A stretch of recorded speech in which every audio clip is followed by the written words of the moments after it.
మరి అప్పట్లో ఊరి ప్రయాణాలు ఉండేవి, నటులంటే షూటింగ్ ఎక్కడ ఉంటుందో చెప్పలేము. మీ వెంట ఎవరు వెళ్ళేవారండి? మా అమ్మ నాన్న ఇద్దరు వెళ్ళేవారు. వెంట వెళ్ళి నాకు డ్రగ్స్ వేయడానికి దానికి పర్సనల్గా చిన్న అమ్మాయిని కూడా పెట్టుకున్నాను. మా వాళ్ళకి ఎంత చారేస్తామంటే మేకప్ వేసేటప్పుడు మా నాన్నగారు అమ్మ కూర్చోవాలి, డ్రెస్ వేసేటప్పుడు మా అమ్మగారు అక్కడి నిల్చునేవారు.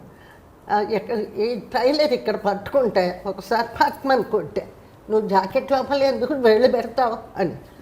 అమ్మ ఇంకా తెక్కడం అన్నాడు. ఆ తెక్కడం ఏంటో ఆవిడికి చెప్పు, ఆవిడ కుడుతుంది, ఆవిడని ఎందుకు పెట్టుకున్నాను నేను, లేడీస్ నువ్వు చేయబెడితే కొడతాను వేశాను. తమాషా ఏంటంటే గుండమ్మ కథ కోసం రాజీ చేశారు చక్రపాణి గారు, కేవీ రెడ్డి గారు వాళ్ళు. కానీ నన్ను వెంటనే బుక్ చేసింది రామారావు గారు, గులేబక్ కాబట్టి షూటింగ్ అది స్టార్ట్ అయిపోయింది. నన్ను దోచుకుందు అటేనా ఫస్ట్ పాపం నారాయణ రెడ్డి గారి మొదటి పాట చిత్రం. ఇక్కడ రామారావు గారి గురించి నా అభిప్రాయం చెప్తాను.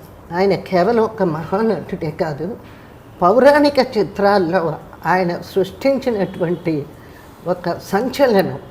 మామూలుగా ఏదో కృష్ణుడు రాముడు ఇట్లాంటివి వేయడం చాలా సహజం, కానీ ఈ దుర్యోధనుడు, రావణాసురుడు, భీముడు అన్నిటికంటే బృహన్నల లాంటి క్యారెక్టర్ వేయడం అంటే చాలా సాహసోపేతమైన విషయం. మా తరం వాళ్ళు చాలా అదృష్టవంతులు. అంత గొప్ప గొప్ప కళాకారులతో వాళ్ళ దగ్గర నుంచి ఎంతో నేర్చుకున్నాం. ఎన్ని పాత్రలు మీరు అన్ని రకాలు వేసినా ఒక పాత్ర మాత్రం జమున గారు వేస్తేనే జనం స్వీకరించారు. ఎంతవరకు తిరుగులేని విషయం అంటే అది మహానటి సావిత్రి గారు కూడా అదే పాత్ర వేస్తే అయినా కూడా జమున గారే సత్యభామ అన్నారు. ఎలా తెచ్చుకున్నారు ఆ పేరు?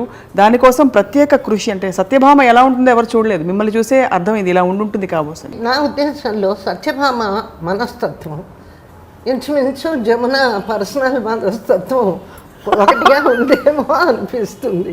ముఖ్యంగా సత్యభామకి ఒక రిచ్నెస్, ఫేస్లో రిచ్నెస్ ఓవర్ చేయక్కర్లే. ఈ కాల్తో ఇలా అండం అదే చెప్పబోతున్నా. ఆ మేరజాలగలడ సాంగ్ తీస్తున్నప్పుడు ఓ ట్రాలీ షాట్ వేశారు. మేరజాలగలడ అసమానం నడుమిచ్చేయి ఇట్లా అండమే.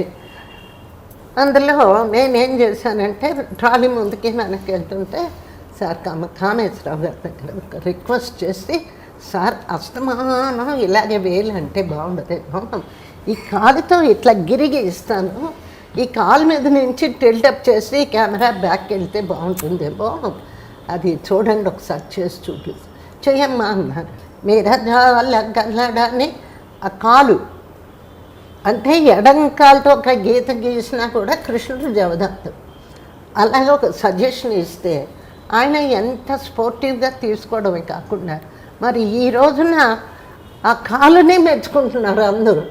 ఏమి సత్యభామ కాలుతో గిరిగిస్తే కూడా దాటడు కృష్ణుడు.